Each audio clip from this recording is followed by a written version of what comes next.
Salut à tous, bienvenue dans The Programmatic Society, un programme qui vous propose d'entendre la voix de ceux qui font le marché du programmatique, en français dans le son, international dans le ton. Une émission soutenue par CMI Media et Smile Wanted, avec pour partenaires médias Redcard et 100% Média. Ce contenu est accessible également en podcast sur les principales plateformes d'écoute. Cette semaine, notre thème est le suivant, programmatique et créativité, je t'aime, moi non plus. Bien que la créativité publicitaire permette aux marketeurs d'améliorer l'efficacité des campagnes, beaucoup pensent que programmatique et créativité ne peuvent cohabiter dans une campagne publicitaire. D'autres, en revanche, estiment que le temps gagné grâce au programmatique permet de développer la créativité dans les messages publicitaires. Alors, comment tirer parti du programmatique sans qu'il ne soit une menace à la créativité ? Afin d'échanger sur le sujet, nous demanderons à nos invités ce que leur évoque la possible dualité entre programmatique et créativité, quels sont les enjeux marketing et business autour de la créativité et les modes d'achat médias programmatiques, quel est l'avenir de la créativité en programmatique. Pour en discuter, Priya Saint-Olive de CMI France, Victoire Lecamus de Mobcoy, Jean-Baptiste Rouet de Publicis Media. Bonjour à tous, bienvenue dans The Programmatic Society. Aujourd'hui, nous allons parler créativité. Créativité qui est souvent mise en dualité avec le programmatique. Et c'est le sujet que nous allons aborder aujourd'hui avec trois invités exceptionnels. Bonjour Priya. Bonjour Michel. C'est la première fois que tu viens sur The Programmatic Society et merci pour ta confiance et pour le soutien. Merci à toi. Nous avons Jean-Baptiste Rouet. Ce n'est pas la première fois que tu viens et c'est toujours un plaisir de te recevoir et notamment pour parler créativité et programmatique. Donc merci d'être à nouveau ici. Bonjour Michel, merci. Et une nouvelle, Victoire. Avec une Bonjour société Michel. pour laquelle, je te le dis franchement, on en a discuté un petit peu avant, je ne connaissais pas très bien l'activité et c'est donc l'occasion d'en parler aujourd'hui, à savoir Mobcoy. Mobcoy, tout à fait. Donc, on commence sans plus attendre par cette première question et je te demanderai, Priya, d'y répondre en premier lieu. Programmatique et créativité, je t'aime moi non plus, c'est le nom du thème. Ça exprime donc la dualité entre programmatique et créativité et ça évoque quoi pour toi ? Moi, je m'arrêterai à Je t'aime, en fait, tout simplement. Parce que chez CMI, donc on a un groupe média assez récent dans le nom, mais avec des marques assez historiques de divertissement comme des titres comme Public ou Télé 7, du travel, Routard, et puis un emblème, le L. On a vraiment pour philosophie de se dire que la programmatique n'est qu'un moyen de paiement. Ce qui compte, c'est le service, c'est le contexte, le cadre de diffusion qu'on va proposer et une agilité opérationnelle qui va faire en sorte que la campagne va se passer dans les meilleures conditions et va satisfaire l'annonceur et l'agence. Donc pour nous, c'est littéralement une histoire d'amour, puisqu'en fait, tout est possible d'un point de vue créatif. Et je pense qu'on va en parler aujourd'hui, parce que créativité, ça veut dire beaucoup de choses, avec la programmatique.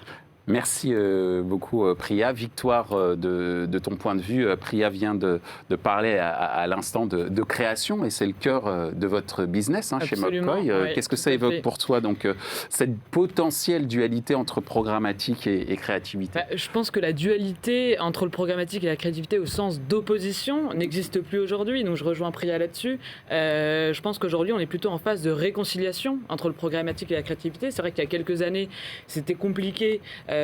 C'était pas on va dire que la créativité n'était pas la priorité quand il s'agissait de campagne programmatique, si on remonte il y a plusieurs années et que c'était plutôt des objectifs de performance, de rapidité, puis il y avait aussi des issues techniques que Priya tu maîtrises mieux que moi.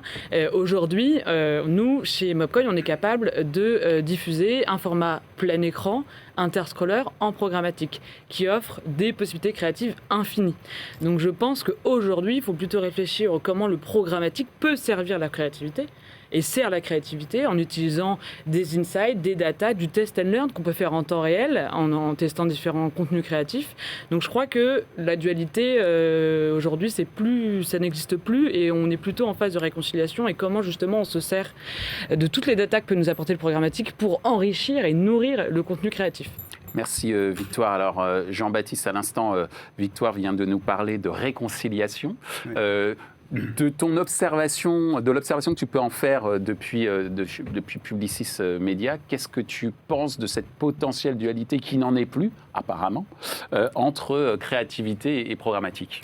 Alors, oui, effectivement, moi, j'ai l'impression que c'est plutôt un antagonisme qui est dépassé depuis pas mal de temps. Chez Publicis, on a ce qu'on appelle le Power of One. Sur l'ensemble des continents, c'est capitalisé sur les assets du groupe. Hein. On est historiquement une agence qui propose de la création de contenu, avec consultants, avec toutes les agences de Publicis. Et du média, on a racheté début des années 2000 des agences médias qui venaient compléter cette offre de création. Et puis il y a un peu plus d'une dizaine d'années, le groupe a décidé d'investir dans le digital, et notamment dans la data. Et donc, fort de ces trois assets-là, on a lancé d'ailleurs, c'est dans 100% Média, on a un CP publié ce matin où on lance l'offre One by Publicis, où on propose à nos clients, mais aussi aux clients à l'extérieur du groupe, une approche qui soit totalement intégrée entre le contenu, le contenant et la data. La data pour enrichir la création, pour analyser la création, pour l'optimiser en temps direct, et la data pour toucher nos audiences. Et tout ça se fait dans la dynamique, quelle que soit la pression que les gatekeepers nous mettent sur les identifiants et les cookies, ou que le régulateur va nous mettre notamment la qualité du consentement et la privacité des individus. Donc on travaille pour que cette proposition de valeur-là se poursuive et soit pérenne dans le temps pour les objectifs business de nos clients. Donc si je résume un peu tout ce qu'on s'est dit sur cette première question, il y a une réconciliation entre contenu, contenant, data, et également une volonté à travers le contenu d'offrir aussi un contexte, j'allais dire peut-être même visuel, pour certaines marques qui rentrent, j'allais dire, en droite ligne de leur objectif marketing et de communication. Alors justement, puisqu'on parle de marketing, quels sont d'après vous les enjeux marketing, mais aussi business, autour de la créativité et les modes d'achat médias programmatiques de ton point de vue, Priya? Les enjeux, il y en a beaucoup, évidemment. Certains sont déjà couverts, d'autres sont plus en R&D. On vient de le dire, il n'y a pas de dualité entre programmatique et créativité. Il y a un enjeu néanmoins de mode d'achat programmatique. On va avoir le programmatique garanti qui va, chez nous, le programmatique garanti vaut comme... Enfin, on peut tout faire avec un programmatique garanti, à l'exception de... on manque d'agilité aujourd'hui, donc du coup, voilà, on fait du très très beau, mais assez figé, mine de rien, dans l'exécution. Et puis côté deal et open, mes camarades le disaient à l'instant, on peut tout tester. Donc du coup, on a énormément d'agilité. Je pense que l'enjeu, c'est de trouver le bon mode d'achat programmatique pour le bon objectif et de ne pas se tromper, parce qu'après, c'est difficile de revenir en arrière. Les champs des possibles ne sont pas tout à fait les mêmes. Ce qui est aussi important... aujourd'hui, avec la surconsommation média que l'on a, c'est d'assurer un très haut niveau de qualité en restant performant. Donc du coup, les sites que l'on a, on a des écrins pour des marques de luxe telles que le L. Nos marques, nos annonceurs cherchent l'excellence et on se doit de répondre à cette exigence, d'avoir la même exigence que nos clients envers notre média et les campagnes qu'on diffuse pour eux. Et il faut du coup que la programmatique soit capable d'être aussi fine et nous faire permettre cette orfèvrerie qu'on doit absolument exécuter pour nos annonceurs. Merci Priya. Je retiens deux mots-clés qui sont un peu le pilier de ton argumentation, excellence et performance, qui sont donc autour des enjeux marketing et business pour répondre aux exigences des annonceurs comme tu viens de l'expliquer. Du point de vue de Mobcoy Victoire, comment ça se passe en termes d'enjeux marketing et business et surtout, entre, j'allais dire, donc la créativité et le mode d'achat programmatique, comment tu vois ça? Je rejoins complètement Priya sur l'excellence. C'est vrai que l'excellence de l'exécution du contenu créatif est hyper importante. Quand on réfléchit bien, finalement, le contenu créatif, en fait, ça va être la première expérience utilisateur du Mobinote. Alors, chez Mobcoin, on est très mobile, donc là, je parle du Mobinote. Mais c'est le point d'entrée avant de vouloir rediriger son audience sur son site, en boutique, etc., en fonction de l'objectif. Donc, c'est hyper important d'être impactant, notamment en ce moment, c'est vrai qu'on la publicité, il y en a partout. C'est pas quelque chose qui va s'arrêter. On peut parfois avoir un peu de saturation en tant que consommateur. Donc l'idée, c'est de sortir du lot. Comment est-ce qu'on sort du lot? On sort du lot en étant créatif. Et là, on va chercher un ROI via la créativité. On va chercher vraiment à engager le mobinaute à engager l'utilisateur en créant de l'interaction et en créant des contenus ultra créatifs pour sortir du lot. Donc ça, je pense que c'est hyper important d'un point de vue mémorisation, souvenir de marque, et c'est la première entrée vers le business pour nos clients. Donc il y a d'une part ce côté très engageant, souvenir de marque, qui va être beaucoup plus fort avec un contenu créatif qu'avec un contenu statique sur lequel on aura rajouté un call to action, par exemple. Deuxième point hyper utile qu'on a sur la créativité, en plus d'avoir quelque chose dans le bon contexte grâce à des partenaires comme elle, comme CMI plus largement, c'est hyper important de pouvoir collecter de la data in-ad. C'est-à-dire que plus on aura un contenu créatif et interactif, et plus on pourra aller au-delà du simple clic et de la vidéo vue. On pourra avoir testé différentes collections. Est-ce que c'est le bleu, est-ce que c'est le rouge qui a le plus plu ?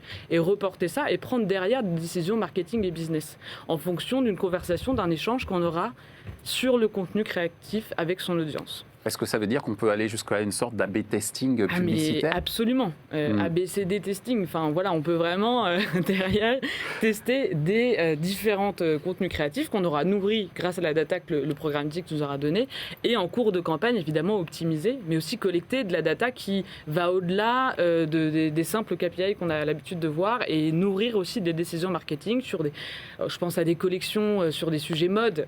Voilà, très souvent, on va tester même des couleurs de bracelets sur un sujet montre et des choses comme ça. Donc derrière, on va se dire, mon audience réagit mieux à telle matière, à telle couleur, à tel produit, à tel service, parce que ça s'applique aussi au service. Donc ça, c'est tout le ROI de la créativité, je pense que c'est très important. Et deuxième enjeu business, si je peux me permettre, c'est aussi la capacité à amplifier et capitaliser sur du contenu existant. Et la créativité va permettre de réinventer aussi le contenu et de servir d'une chose, d'un point de vue business, ça va être plus rentable, c'est-à-dire qu'on va pouvoir peut-être produire une fois un film de marque et les réinventer différemment grâce à de la créativité, en créant des chapitres, en créant des capsules, et rajoutant de l'interaction. Et puis, on a beaucoup de sujets aussi sur le point de vue énergivore des campagnes publicitaires en ce moment. C'est hyper intéressant de pouvoir se dire qu'on peut réutiliser ce qui coûte à mon sens, ce qui coûte le plus cher en termes d'énergie dans la chaîne de production d'une campagne publicitaire, c'est le tournage d'un film à l'autre bout du monde. Il me semble que c'est ça ce qui a le plus de poids. Donc c'est important d'utiliser la créativité aussi au service de l'amplification de contenu, de la réutilisation du contenu dans des enjeux à la fois économiques, mais aussi, pourquoi pas, écologiques. Donc la créativité programmatique au service du RSE ?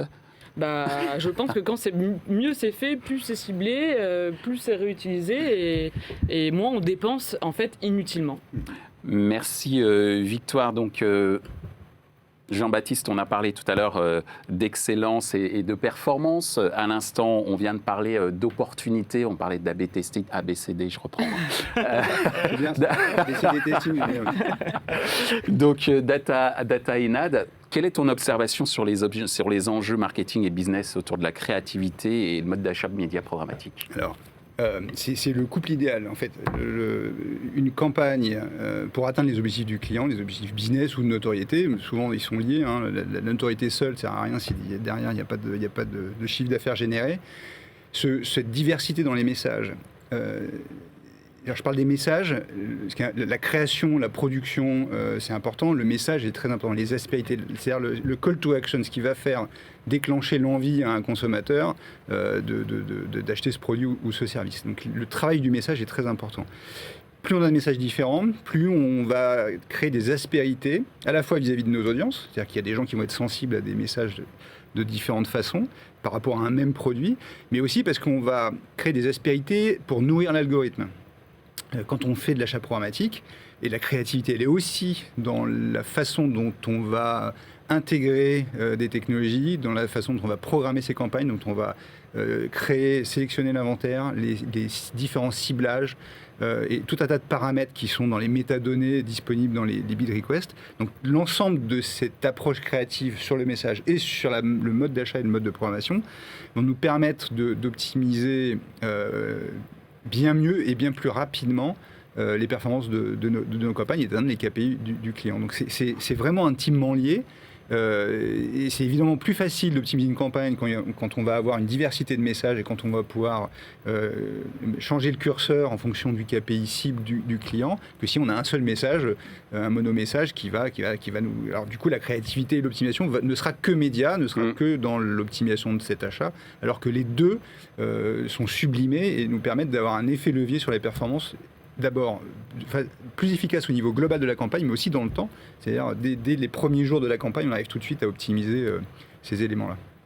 Merci Jean-Baptiste. Alors, on est tous d'accord, la créativité, c'est le meilleur ami du programmatique et l'inverse est également vrai, de par la possibilité d'exploiter de la data, de pouvoir optimiser la campagne non plus seulement sur des éléments, j'allais dire purement de performance, mais également des éléments d'appétence par rapport à la création publicitaire. Donc c'est magnifique. Mais concrètement, est-ce que vous avez des exemples de campagnes programmatiques qui se distinguent par leur créativité de ton point de vue, Priya ? Alors des exemples, je pourrais en sortir un certain nombre, parce que chez CMI, je crois qu'on est en vente garantie, 50% des ventes garanties passent par la programmatique. Et après, il y a évidemment tout ce qui est deal et open, donc on a pléthore d'exemples. Par contre, nous, on travaille forcément à l'espace qu'on va proposer à des partenaires comme Mobcoy, à nos annonceurs et agences. Et ce qui compte pour nous, c'est qu'est-ce qu'on va donner à voir à nos internautes, quelle place on va pouvoir laisser aux annonceurs. Et la réalisation la plus récente et sur laquelle on est très très fiers, qui est encore en développement, en fine-tuning, on a développé un nouvel espace assez impactant, grand, en partant du principe qu'il fallait laisser de la place d'expression créative aux annonceurs, aux agences, aux partenaires. Il faut leur laisser de la place. Il n'y a rien de mieux qu'une feuille blanche pour être créatif, pour raconter une histoire, pour mesurer, créer de l'interaction. Et du coup, on est parti sur le parti qu'il fallait laisser de la place à l'annonceur. Et donc, on a créé ce qu'on appelle un poster. Donc, c'est un grand format avec une homothétie similaire à un 9/16e ou un 16/9e selon l'écran. Et qui, en plus, est compatible avec le print, parce que c'est la photo. La vidéo, tu le disais, c'est là où toute la créativité s'exprime d'un point de vue artistique. Bien sûr, il y a d'autres formes de créativité. Et donc nous, on s'est dit, il faut absolument laisser la place aux annonceurs pour faire du beau. Voilà. Donc, on peut être beau et performant. Tout à fait. C'est parfait. Merci beaucoup, Priya. Alors, de ton point de vue, Victoire, et je crois qu'on va voir un visuel dans quelques instants, quels sont les exemples de campagnes programmatiques qui se sont distinguées par la créativité ? Alors, juste pour reprendre ton point, on peut être beau et performant. Je pense qu'on doit être beau pour être performant. Et on essaye c'est noté. Non, mais voilà, je pense que c'est vraiment important. Il faut le remettre un petit peu, je pense, au cœur aussi des campagnes. Et chez Mobcoy, un petit peu comme le disait Priya, on essaye de laisser un maximum d'espace. Donc, on s'est dit, pourquoi pas prendre tout l'écran, finalement. Donc, nos formats mobiles prennent tout l'écran, s'inscrivent dans le contenu éditorial de manière très fluide, parce qu'ils ne viennent pas recouvrir, mais vraiment passe sous le contenu, donc on ne vient pas casser la lecture, et on propose une page blanche avec la possibilité derrière de décliner en fait des créations à l'infini. Donc pour parler d'exemples concrets, on a lancé récemment des formats qui reprennent un petit peu les codes des réseaux sociaux ou même les codes de dating. On a des formats swipe to like par exemple qui permettent de liker ou de pas liker. Il faut vraiment être beau, quoi. Il faut, sinon, non, les références au dating, c'est pour ça. Oui, non, mais bien sûr, absolument. Il vaut mieux être beau pour être sélectionné par le beau ou belle, on peut avoir une belle création. Absolument. Donc ça qui fonctionne très bien d'un point de vue interactif, parce que finalement, on a des gestes un peu réflexes tous sur smartphone. Tout ce qui est augmented reality, réalité augmentée, c'est vrai que ça fonctionne aussi très bien d'un point de vue engagement. Le fait de pouvoir mixer des assets à la fois vidéo et statique. Donc j'ai pas un exemple en tête, mais vraiment tous ces exemples de créa très interactifs qui génèrent des insights très très intéressants et derrière du trafic très qualifié sur les sites des annonceurs. Merci Victoire. De ton point de vue, Jean-Baptiste, tu as des exemples de campagnes programmatiques qui sont vraiment distinguées par leur créativité ? Alors oui, pour un peu illustrer ce que je vous expliquais juste avant, par exemple pour un acteur de la banque en ligne, on a fait avec le client ce travail de conception des messages par rapport à l'offre et aux bénéfices qu'il y avait à ouvrir un compte bancaire en ligne chez cette banque. Et donc, on a décliné des messages. C'était des campagnes display. On n'avait pas de vidéo, en l'occurrence ici. C'était un autre volet branding géré à part. Donc, on était vraiment sur du display. Et en fait, moi, je pense qu'on peut redonner un peu de vigueur au display en travaillant de cette façon-là et en créant ne serait-ce que même des beaux aplats. L'idée, c'est pas forcément de faire des formats qui bougent dans tous les sens pour attirer l'attention. Ça, c'est des vieilles méthodes qui marchent plus parce que le conso et l'utilisateur, il est mature, il a plus ce réflexe un peu primaire de ça bouge, je clique. Ça fonctionne plus comme ça. Donc, il est plutôt d'être créatif dans le message et d'en réfléchir avec le client sur les différentes aspérités du produit tout à l'heure. Voilà. Et donc, on a monté une campagne, on a fait une section whitelisting d'inventaire, donc on était dans un environnement propice, affinitaire, avec la cible, mais aussi avec le contenu. On a mis en place un custom algo, c'est-à-dire pour forcer le trait, accélérer, plutôt que d'utiliser l'algo de la DSP, qui est un algo générique sur l'audience. Donc je rappelle, la DSP, c'est le Demand Side Platform, la plateforme qui sert à l'achat programmatique. Voilà. Donc d'abord, en plus, on a AB testé. On a ABCD testé. C'est-à-dire qu'on a fait tourner 10% du budget sur l'algo de la DSP et le reste sur un custom algo. Et la combinaison donc, de cette créativité trading, ce custom algo et des messages ont permis de gagner à la fin de la première semaine de campagne 56% sur le coût du lead, donc de l'ouverture de compte, de la demande d'ouverture de compte. Avec évidemment 56% au regard des performances qu'on obtenait avec l'algo générique de la DSP qui évidemment met plus de temps et qui je pense ne serait pas par expérience, on n'arrive pas à obtenir des résultats équivalents même au bout d'un mois d'optimisation sans qu'il y ait une interaction humaine. Là, le custom algo, ça nous a permis d'aller beaucoup plus vite. Donc voilà, c'est cet exemple. Après, on décline aussi en termes de créatif, puisque c'est un peu le thème, et sur le programmatique, des offres. Chez nous, on a une structure qui s'appelle Performance Garantie, qui permet, par exemple, de proposer aux annonceurs des produits qui vont garantir un niveau d'attention. Il y a des technos aujourd'hui qui existent, qui permettent de mesurer, non pas simplement sur la visibilité ou la complétion pour une vidéo, mais aussi la place que cette création prend sur l'écran. Tout un tas d'items qui vont définir un score d'attention et on va pouvoir optimiser et garantir à un client un coût à la vidéo vue avec un score d'attention de temps. On peut faire la même chose aussi sur des campagnes RSE, c'est-à-dire garantir un coût à la vidéo vue avec un coût carbone qui soit pas neutre, parce qu'il va exister, mais qui soit compensé, et compensé intelligemment. Puisque en fait, on sait que par exemple, si on se contente de planter des arbres, à un bout d'un moment, la planète va saturer, et donc il faudra et ça va créer d'autres problèmes. Donc voilà, voilà ce type d'offre. On appelle ça chez nous la performance responsable. C'est un peu le positionnement de Publicis Média à France, et ça mêle créativité, média encore et contenu en même temps. Merci Jean-Baptiste. Donc performance responsable, donc c'est déjà anticiper une certaine exigence future, et du futur on va en parler, mais avant de poser la question, je vais reprendre l'idée de l'ABCD testing, parce que en vous écoutant, je me suis dit qu'en fait CD comme créativité et D comme data, et donc effectivement ça peut être, bon, je le dépose, hein, c'est officiel. Là, ça y est, bon, je peux prendre quand même 50%. Là. Tu peux. 50, c'est génial.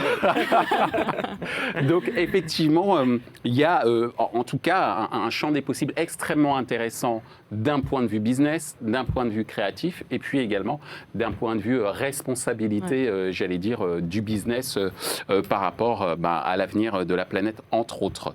Dernière question, puisque je parle d'avenir, quel est selon vous l'avenir de la créativité en programmatique? Très rapidement, Priya. Très rapidement, je pense qu'on parlait de responsabilité à l'instant. Techniquement, il faut pouvoir assurer de la web perf, de la haute qualité, avec conscience écologique. Donc comment est-ce qu'on fait pour optimiser notre streaming de créa?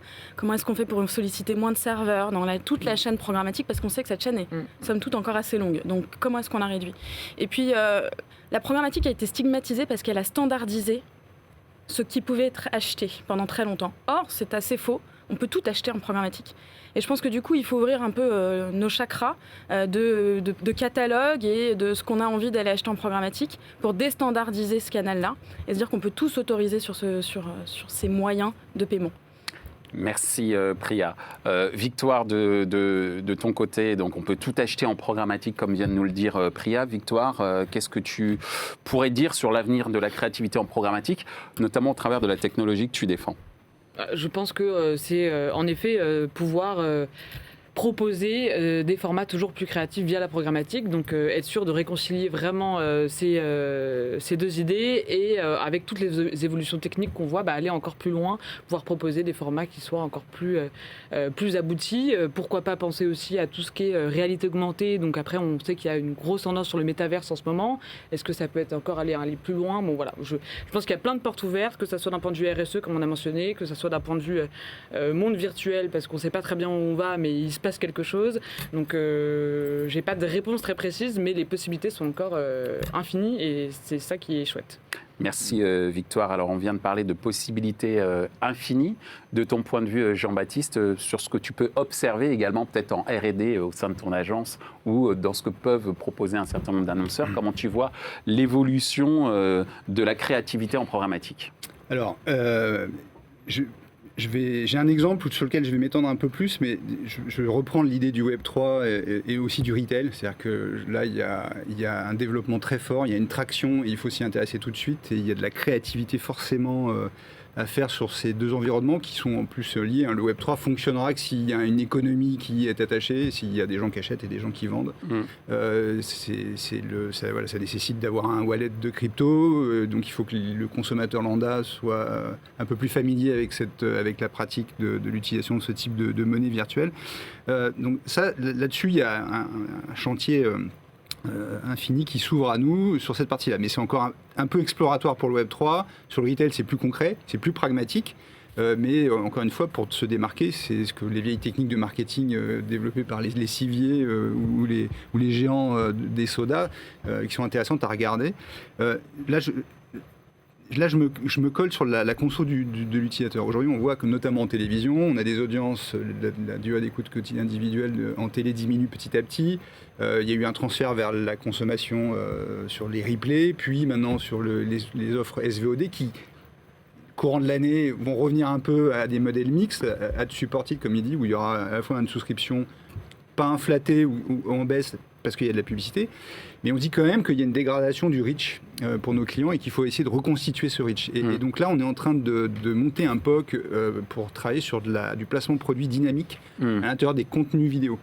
C'est-à-dire sans ce côté intrusif du pré-roll ou d'un mid-roll dans ces contenus-là, sur ces contenus qui sont peu entourés par de la publicité. Nous, on estime que Netflix, quand ils vont ouvrir, il y a à peu près maximum 25% des foyers aux US, mais sans doute en Europe, ça sera l'équivalent, qui prendront cette souscription mixte, abonnement plus publicité. Donc l'idée, c'est vraiment d'aller réfléchir avec nos clients et avec ces technos, comment on va pouvoir aller chercher ces points de couverture grâce à un placement produit dynamique à l'intérieur des contenus. Et évidemment, de le rendre programmatique. Et c'est là où est l'enjeu, c'est de comment on va intégrer une voiture, une bouteille sur la table de ce plateau-là demain, dynamiquement. Tu me donnes des idées, c'est sympa. Ouais. Non, mais tout à fait, d'ailleurs, on en reparle après, parce qu'on a besoin d'inventaire. Il faut créer l'inventaire.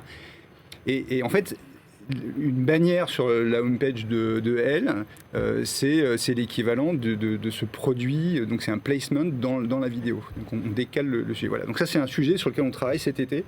On est en plein dedans pour essayer de faire un POC avec certains clients et ces technos. Merci Jean-Baptiste. Tu voulais rajouter quelque chose, Priya? Je pense que de cet échange, il en ressort quelque chose d'assez fantastique, c'est que la technologie a été vraiment le booster de cette créativité. La technologie en publicité est créative. On invente, on pousse les limites tout le temps. Demain, on placera des produits, peut-être un tigre sur le plateau de The Programmatic Society ou quelque chose. Voilà. Et j'ai envie d'encourager nos adtech françaises et européennes à continuer à pousser ces limites, à ne rien s'interdire, parce que c'est comme ça qu'on va justement continuer à développer ce marché, à aller chercher à compenser ce que la privacy nous enlève, à proposer une nouvelle offre de format, une proposition de valeur innovante à nos annonceurs et à nos utilisateurs. Merci Priya, merci Victoire, merci Jean-Baptiste, mais ce n'est pas tout à fait fini, puisque c'est le moment de la question 100% média.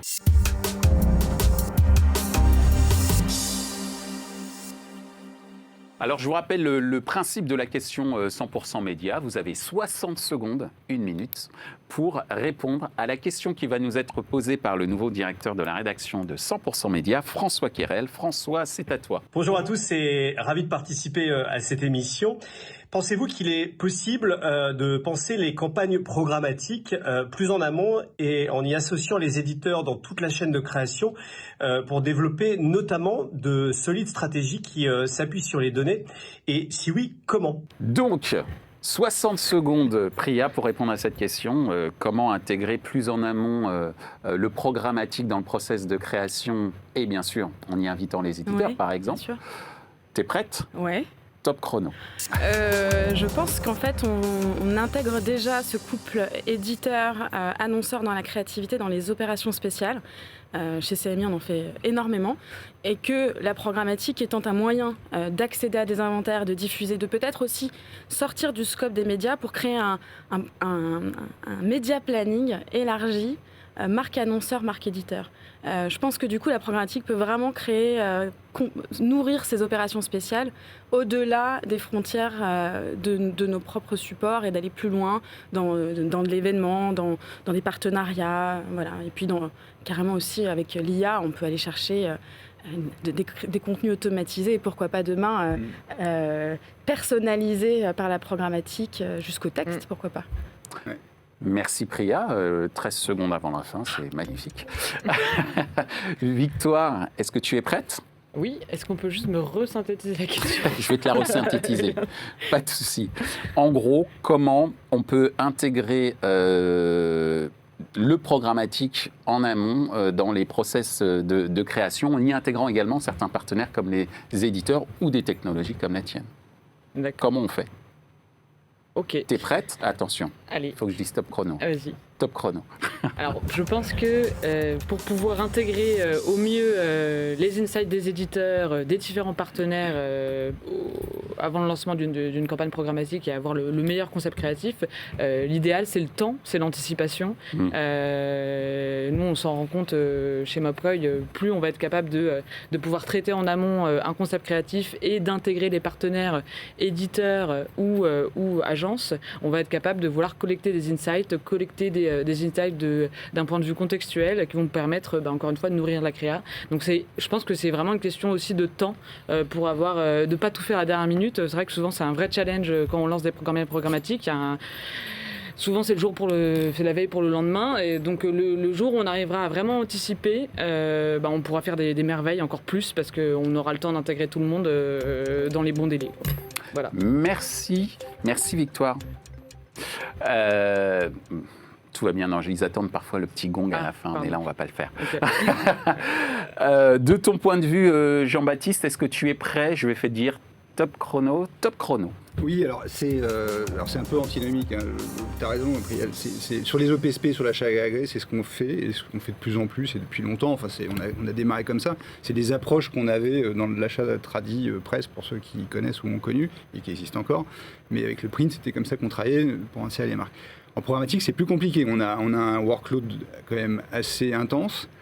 Je pense que typiquement, quand on a une approche sur du placement produit, le rôle des éditeurs est hyper important en l'occurrence. Sur le contenu, l'accès à ces contenus, parce qu'il faut rentrer dans le contenu. Donc il y a notamment des problèmes de droit à l'image, propriété intellectuelle. Donc c'est des négos un peu longues et là on travaille ensemble. C'est difficile de dupliquer ce type de travail avec plein d'éditeurs quand en programmatique on a une couverture assez large. Même en whitelisting, on travaille quand même avec beaucoup d'éditeurs et on peut éventuellement avec des networks ou des agrégateurs faire ce travail-là autour d'un format avec Mobcoy ou avec un TIS par exemple. Mais c'est assez antinomique et voilà, je pense pas qu'on y arrive demain comme ça, à moins de travailler sur un projet très spécifique en amont, mais ça ne sera pas le quotidien. Merci. Tu as répondu juste au gong. Donc, merci. En tout cas, merci Jean-Baptiste d'être venu, je peux le dire, hein, en dernière minute. Et merci pour ton intérêt à ce sujet qui a été proposé par CMI Media. Merci Priya à nouveau pour ta confiance et d'avoir accepté de venir sur The Programmatic Society. Et Victoire, c'était un plaisir de te rencontrer et de faire la connaissance également de Mobcoy. Et à vous qui nous regardez, ben non, le programmatique, ça doit être automatique en termes de créativité, de création, et les deux sont à, j'allais dire, penser en même temps, et pas l'un contre l'autre. Donc merci de nous avoir suivis, et à très bientôt. Au revoir. Ainsi s'achève ce débat autour du programmatique et de la créativité. Ce contenu est accessible en podcast sur les principales plateformes d'écoute. Merci à CMI Media et Smile Wanted pour leur soutien, ainsi qu'à nos partenaires médias Redcard et 100% Média. Merci également à l'ensemble des équipes d'Altis Media pour la réalisation de ce programme. Post-production, traduction et sous-titrage par Uptown.